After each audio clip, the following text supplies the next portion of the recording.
ദൈവനാമത്തിന് മഹത്വമുണ്ടായിരിക്കട്ടെ. ഈ പുതിയ ദിവസത്തിലും നമുക്ക് ദൈവശബ്ദം കേൾക്കുവാനായിട്ട് ഒരുങ്ങാം.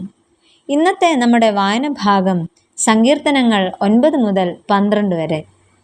ഇന്നത്തെ ചിന്തയ്ക്കായി 2 ശമൂവേൽ 24 അധ്യായം 20 വാക്യം. അരവന പുറപ്പെട്ടു ചെന്ന് രാജാവിൻ്റെ മുമ്പിൽ സാഷ്ടാംഗം വീണ് നമസ്കരിച്ചു. ദാവീദ് യഹോവയ്ക്ക് യാഗപീഠം പണിയുവാൻ ഒരു നിലം മേടിച്ചു. അത് അരവന എന്ന വ്യക്തിയുടേത് ആയിരുന്നു.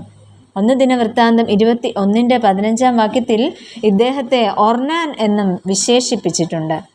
യെബൂസ്യ വംശജനായിരുന്നു അരവന. യെരുശലേമിൻ്റെ മറ്റൊരു പേരായിരുന്നു യെബൂസ് എന്നും കരുതപ്പെടുന്നു.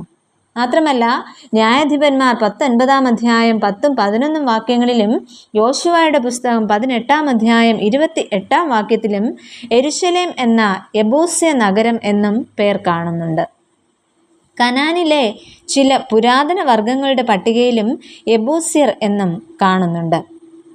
നോഹയുടെ മകൻ, അതായത് ഹാമിൻ്റെ സന്താന പരമ്പരകളാണ് യെബൂസ്യരെന്ന് ഉൽപ്പത്തി പുസ്തകം 10 അധ്യായം 16 വാക്യത്തിൽ നമുക്ക് കാണുവാനായിട്ട് കഴിയുന്നു. യഹൂദായുടെയും ബെന്യാമിൻ്റെയും അതിർത്തിയിലായിരുന്നു യെബൂസ് എന്ന പട്ടണം സ്ഥിതി ചെയ്തിരുന്നത്. എന്നാൽ ഈ പട്ടണം ദാവീദ് പിടിച്ചടക്കുകയും തൻ്റെ തലസ്ഥാനമാക്കി തീർക്കുകയും ചെയ്യുന്നു. അത് 2 ശമൂവേൽ 5 അധ്യായത്തിൽ നമുക്ക് വായിക്കുവാനായിട്ട് സാധിക്കും. ഈ പ്രഭാതത്തിൽ നമുക്ക് അരവനയുടെ ചില സ്വഭാവ ഗുണങ്ങളെക്കുറിച്ച് മനസ്സിലാക്കാമെന്നത്രേ ആഗ്രഹിക്കുന്നത്. ഒന്നാമതായിട്ട്, സാഷ്ടാംഗം വീണ് നമസ്കരിക്കുന്ന അരവന.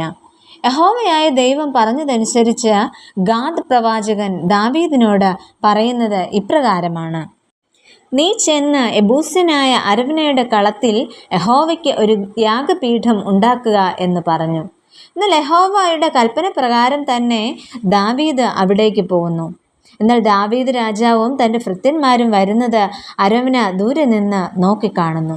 എന്നാൽ അരവന പുറപ്പെട്ടു ചെന്ന് രാജാവിൻ്റെ മുമ്പിൽ സാഷ്ടാംഗം വീണ് നമസ്കരിച്ചു എന്ന് പറയുന്നുണ്ട്. അതുമാത്രമല്ല, യജമാനനായ രാജാവ് അടിയൻ്റെ അടുക്കൽ വരുന്നത് എന്ത് എന്ന് ചോദിച്ച് മനസ്സിലാക്കുകയും ചെയ്യുന്നു.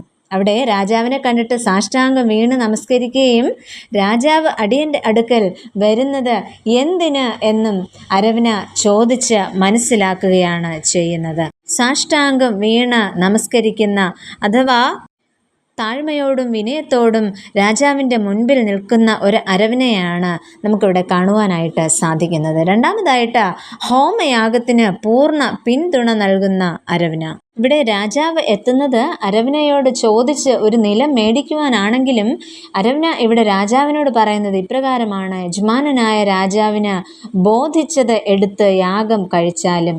എന്നാൽ ഹോമയാഗത്തിന് കാളകളും വിറകിന് മെതിവണ്ടികളും കാളക്കോപ്പുകളും ഇതാ രാജാവേ, ഇതൊക്കെയും അരവന രാജാവിന് തരുന്നു എന്ന് അരവന പറയുന്നതാണ് നമുക്ക് ഇവിടെ നിന്ന് മനസ്സിലാക്കുവാനായിട്ട് സാധിക്കുന്നത്. തൻ്റെ പൂർണ്ണ സമ്മതത്തോടെ തനിക്കുള്ളതെല്ലാം യാഗപീഠം ഒരുക്കുന്നതിനായി, അല്ലെങ്കിൽ ദൈവത്തെ ആരാധിക്കുന്നതിനായി വിട്ടുകൊടുക്കുന്ന ഒരു അരവനയെ നമുക്കിവിടെ കാണുവാനായിട്ട് സാധിക്കുന്നു. പ്രിയമുള്ളവരെ, ദൈവത്തെ ആരാധിക്കുവാനുള്ള പൂർണ്ണ പിന്തുണ നൽകുന്ന അരവനയെയാണ് നാം ഇവിടെ കണ്ടത്. ഈ സ്വഭാവഗുണം യഹോവ ദേശത്തിൻ്റെ പ്രാർത്ഥന കേൾക്കുവാനും ബാധ ഇസ്രായേലിനെ വിട്ടുമാറുവാനും കാരണമായി എന്ന് 2 ശമൂവേൽ 24 അധ്യായത്തിൻ്റെ അവസാന വാക്യങ്ങളിൽ നമുക്ക് കാണുവാനായിട്ട് സാധിക്കും. നമ്മളെ തന്നെ താഴ്ത്തി ദൈവകരങ്ങളിലേക്ക് സമർപ്പിക്കാം. നമുക്ക് പ്രാർത്ഥിക്കാം. പ്രിയ കർത്താവേ, ബഹുമാനിക്കേണ്ടവരെ ബഹുമാനിക്കുവാനും പൂർണ്ണ ഹൃദയത്തോടെ അങ്ങയെ ആരാധിക്കുവാനും മറ്റുള്ളവർക്ക് ആരാധനാ സ്വാതന്ത്ര്യം നൽകുന്നവരാകുവാനും ഞങ്ങളെ സഹായിക്കണമേ. ആമേൻ.